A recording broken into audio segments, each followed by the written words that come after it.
One of the customs of the forest tradition is that when you're out staying in the woods,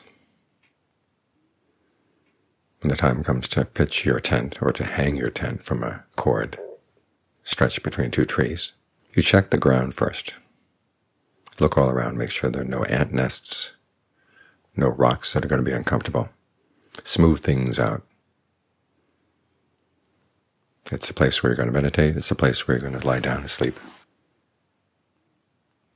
And you make a vow. Once you've set up the tent, you're not going to move it. So you look very carefully before you set things up and make your final decision. In the same way, when you start your meditation, you've got to check things out in the body. This is the place where the mind is going to settle down. Your awareness is going to fill the body. You're going to inhabit the body. So make sure it's a good place to be.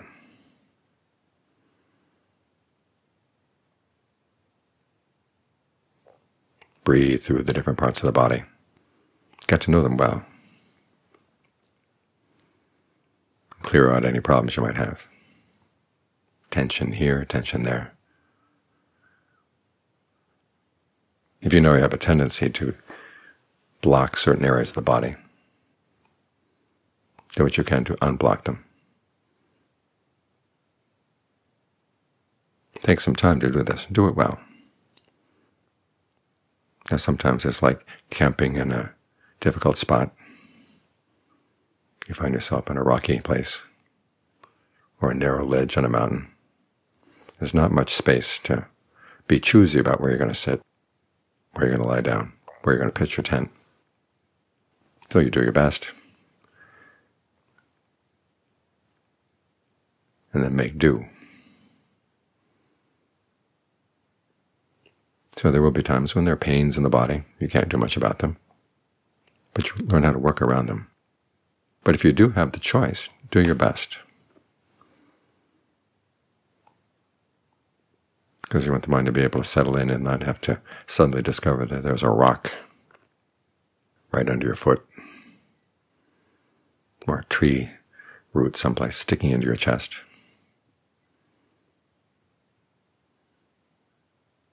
Because once you've made all the adjustments, you want to settle in and just learn how to stay. Develop a kind of tenacity to the meditation where you really hold on to one object all the way through. There's a tendency when you're working with the breath for the mind to have its pauses and its phrases, you might call them, the way music is phrased. The breath comes in, the breath goes out, that's one breath, and it comes in, goes out, that's a second breath. You treat them like separate things, and you're going from one object to the next, to the next. There'll be a little break in between. Now that's better than shifting away from the breath and going to other things, but still, it's not as continuous and not as strong as when you just really hold on. This is one of the reasons why John Lee recommends that when you've worked through the different breath energy channels in the body, got everything all connected, you have a spot where you stay focused. You hold on to that spot. You have a perception about it, maybe just a feeling in that spot, or you may have a mental image.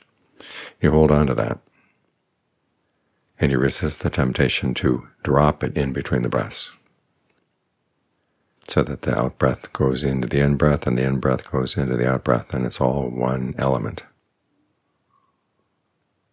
And you can really stay there.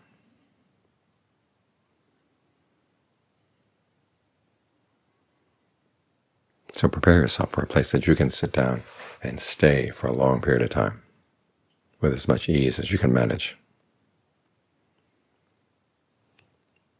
Because we're here to see things in the mind.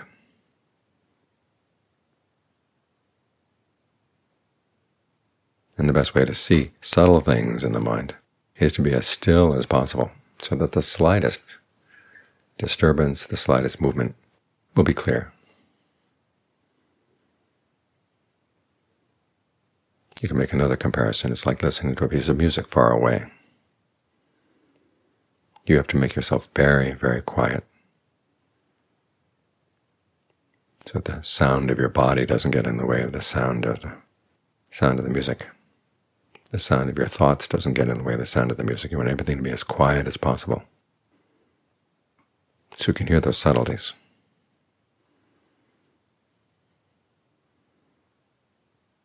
Because there will be good things arising in the mind and not so good things arising in the mind. And it's best to catch them when they're new, when they're just small, like a fire. If a fire gets started, if it's just a tiny flame, you can put it out very easily. If you wait until it spreads, burns a couple acres, well, then it's out of control. And you have to wait until it dies out on its own. Or if you're going to go around putting it out, it takes a lot of effort. So get it when it's right there, just one little tiny flame. A little bit of sensual desire, a little bit of ill will, a little bit of sleepiness. Catch them when they're small.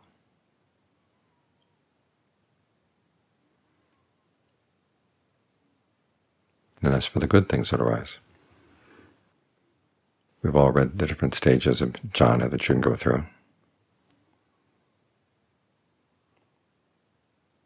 Especially as you're first exploring them.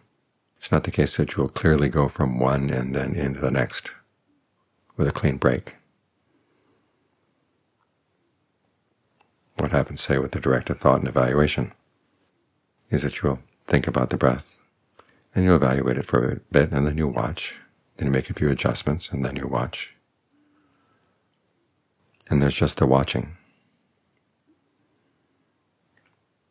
Then it's not quite right again, though, you evaluate it some more. But there will be pauses between the evaluations. And then finally you realize you can stay in the pauses. You don't need to evaluate things again. Everything is just right.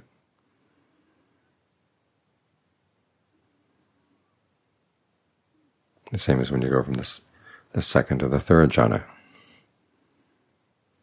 There's ease and rapture in the second, and just ease or pleasure in the third. And the movements of rapture will come in waves, and then they'll go for a bit, and then they'll come back again.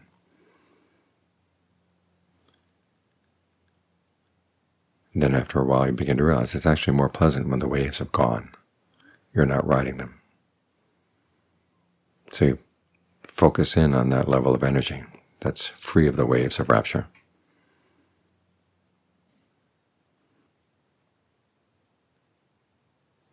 So you notice this if you're really continuous in your focus.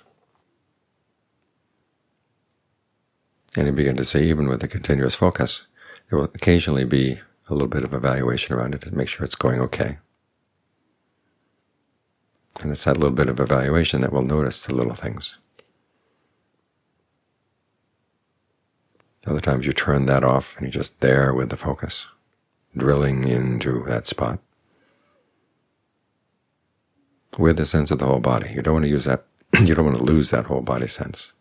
We just have that one point where you're really, really focused. It's like looking at a painting. You can focus on, say, if it's a painting of a person, you can focus on the eyes, you can focus on the background. That doesn't mean you don't see the rest of the painting. It's there. It's just that you're bringing a couple of details into sharp focus. And it's the same here. You don't want to totally block out your awareness of the rest of the body. In fact, whatever sense of stillness there is in the point of your focus, you want to think of that radiating out from that spot. So it fills the whole body. The stillness spreads just in the way you would spread the breath before. And John Lee makes this observation. In the beginning, you're chasing the breath through the body. And there will be a sense of the energy flowing through the blood vessels and flowing through the nerves as you breathe in, as you breathe out. But when you've got your point of stillness in the midst of the breath, you begin to realize, okay, there are other points of stillness in the body, other areas of stillness. You can connect them up. And it's as you focus in on that still breath and perceive it as a still breath and not just as a part of the body that's not breathing. It's just a different kind of breath, a different kind of energy.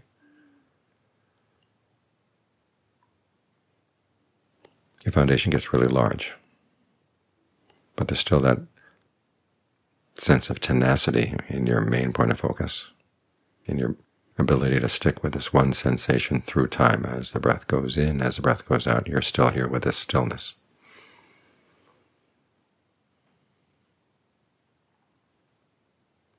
And you can stay here because you prepared the place. You prepared your sitting cloth, your sleeping cloth, the spot where you're putting your tent. You did all the preliminary work, and now you can enjoy the fruits of your labors as you teach the mind to be really tenacious and really still.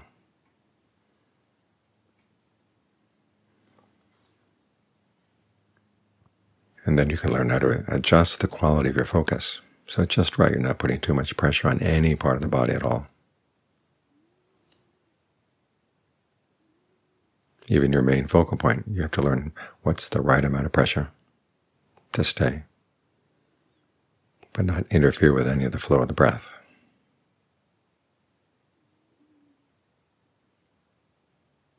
You're working for just right concentration.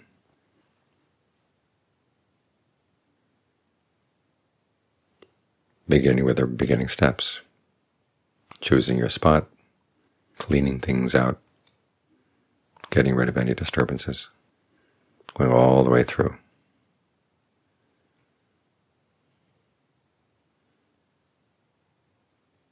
This state of mind is your food in the meditation, food in the practice.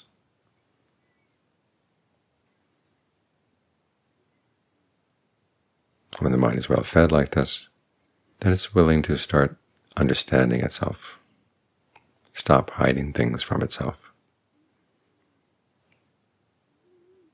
It's a mind well rested and ready for work.